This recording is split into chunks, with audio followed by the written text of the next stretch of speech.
Pode um estado nascer a partir de uma serra? Pois esse é o caso de Minas Gerais, que teve seu território incorporado ao país quando as montanhas da Mantiqueira foram transpostas pelos bandeirantes no século XVII. Na segunda reportagem da série sobre a Serra, você vai ver que muitos fatos importantes da história do Brasil aconteceram lá, como nos contam os repórteres Ana Dalla Pria e Tiago Capelli.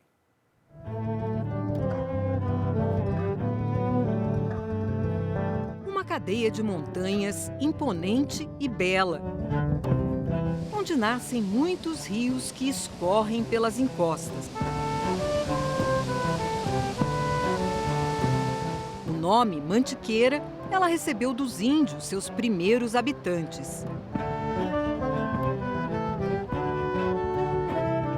O historiador Marcelo Lemos explica que os índios já viviam na serra muito antes da chegada dos portugueses. Por conta da riqueza e diversidade biológica, essa região você tinha muita caça. Então os índios já estavam aqui no Vale do Paraíba há 9.000 anos.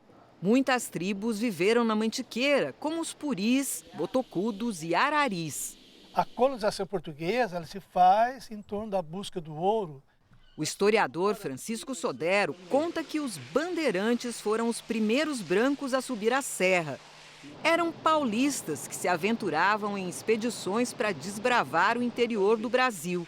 Essas viagens eram chamadas de bandeiras, daí o nome bandeirante. A mais importante foi a de Fernão Dias Paz, que em 1674 saiu de São Paulo e entrou aqui pela Garganta do Embaú, foi em direção a Minas Gerais, em busca não só dos metais preciosos, mas das esmeraldas que ele procurava encontrar.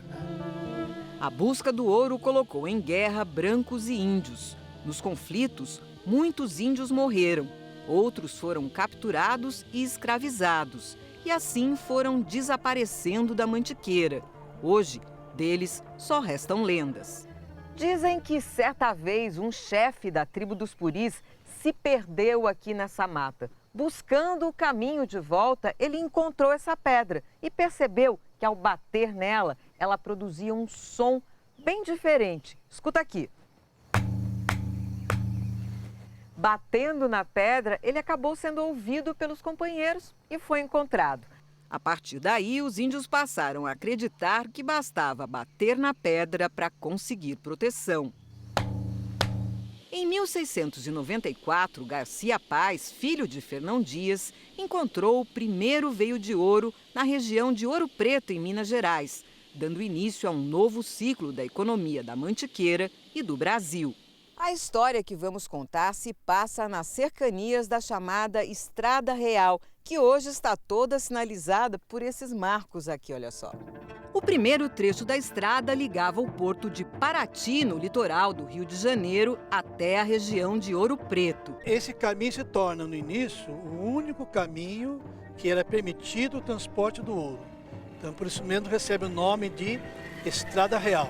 No século XVIII, o governo português autorizou a abertura de uma nova picada, ligando as minas diretamente ao porto do Rio de Janeiro, de onde o ouro embarcava para Portugal. Ela levou mais de 20 anos para ficar pronta e foi feita por Garcia Paz com dinheiro próprio. Aquela história da privatização das estradas já é dessa época, então era uma iniciativa privada, ele tinha o direito de cobrar o pedágio para ele recuperar o investimento que ele faz. Além de pedágio, quem transportava ouro tinha que pagar imposto à coroa portuguesa.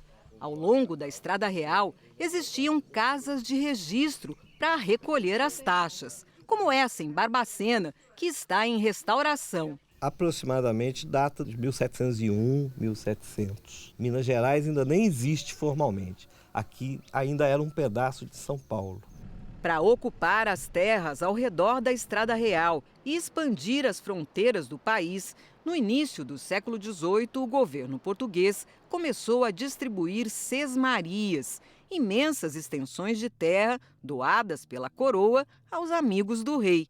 Assim surgiram as primeiras fazendas e casarões da serra.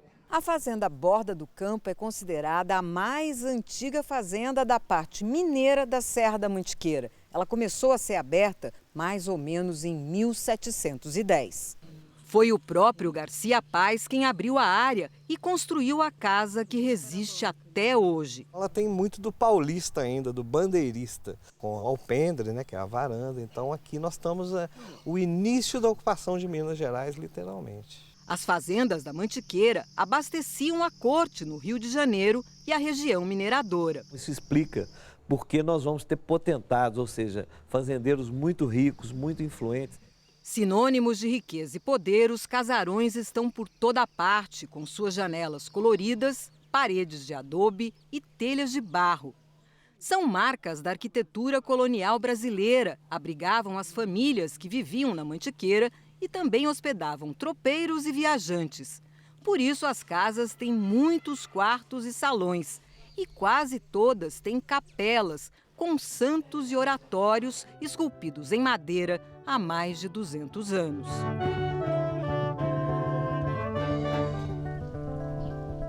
A sede da Fazenda Santa Clara, em Santa Rita de Jacutinga, impressiona. Essa casa levou 25 anos para ser construída e tudo nela faz referência à duração de 1 ano. São 365 janelas, 12 salões e 52 quartos, que é o número de semanas que tem no ano. Em 1815, o comendador teresiano ganhou 5.000 hectares do governo e construiu a casa que só ficou pronta em 1840. De lá para cá, a fazenda passou por vários donos. Em 1924, parte da área foi comprada pelo avô da dona Adélia Nogueira. Ele pagou em 10 prestações de 90 contos de réis. Dona Adélia nos conta que, apesar do tamanho, a casa só tinha um banheiro e ainda ficava do lado de fora. Realmente o europeu não tinha uma cultura, né? De higiene, não.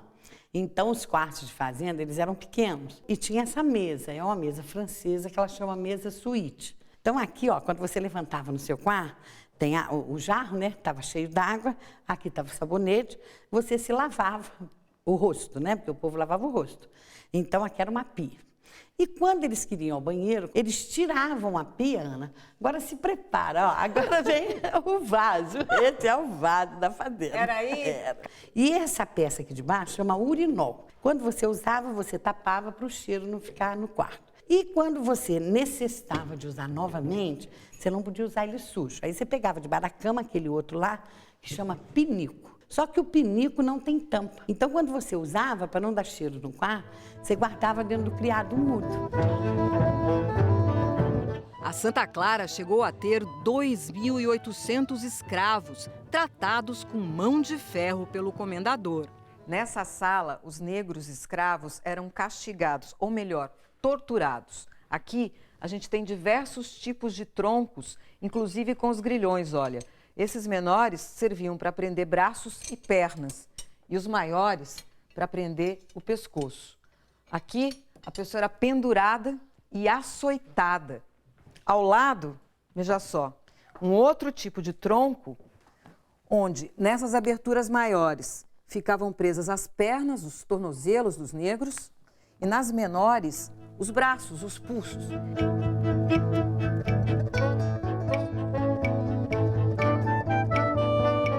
Como o comendador pertencia à maçonaria, na capela da fazenda, os santos católicos dividem espaço com os símbolos maçons. E Dona Adélia tem um jeito muito particular para descrever os afrescos pintados no teto. Todo mundo sabe que cara de santo é a cara de quem tem dinheiro, né? Então ele fez aqui, ó, uma Santa Clara. O rosto da Santa Clara é o rosto do comendador. O comendador tinha 2 irmãs, saíram 2 anjos de saia, embaixo os 3 irmãos homens. E os rostinhos ao redor, a miscigenação deles com as negras. Na Mantiqueira, o que não falta é história. No próximo bloco, você vai ver como a serra contribuiu para o crescimento da agropecuária brasileira. Aqui começou a criação do principal rebanho leiteiro do país. Vamos mostrar por que o café se espalhou pelas montanhas e contar a saga de imigrantes que transformaram a Mantiqueira numa grande produtora de queijos finos.